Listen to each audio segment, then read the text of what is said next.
به تازگی عکس‌هایی از سارا و نیکا، بازیگران سریال پایتخت، در استخری در کشور سوئد در فضای مجازی دست به دست شده است.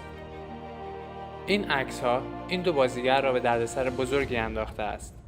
به گزارش خبرگزاری‌ها، سارا و نیکا، دو بازیگر سریال پایتخت که از دوران کودکی در این سریال ایفای نقش کرده‌اند و همکنون هم مقیم کشور سوئد هستند، در استخری با لباس‌های شنا دیده شدند و عکاسی از حضور این دو در استخری در کشور سوئد عکس گرفت. این دو بازیگر که قبلا هم با رفتارهای خود در فضای مجازی باعث به وجود آمدن جنجال‌های زیادی شدند، تا کنون در مورد انتشار این عکس‌ها واکنشی نشان ندادند. البته باید به این نکته هم توجه داشت که این دو خواهر که همکنون در کشور سوئد زندگی می‌کنند، هیچ قانونی از کشور سوئد را نشکستند و تنها حضورشان در یک استخر شنا نمی‌تواند دلیلی بر گناهکار بودن آنها باشد.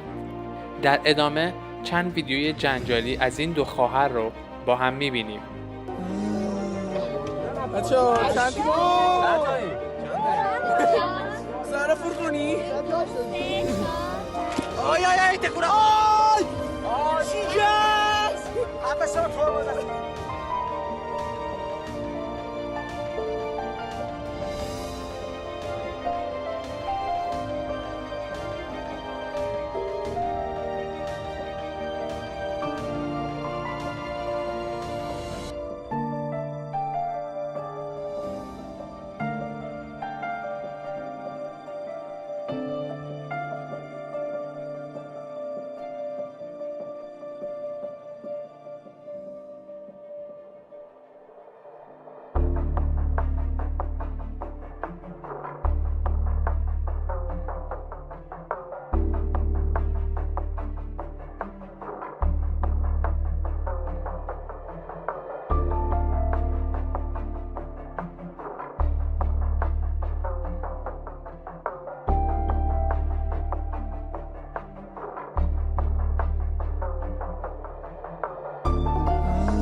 بچه‌ها چند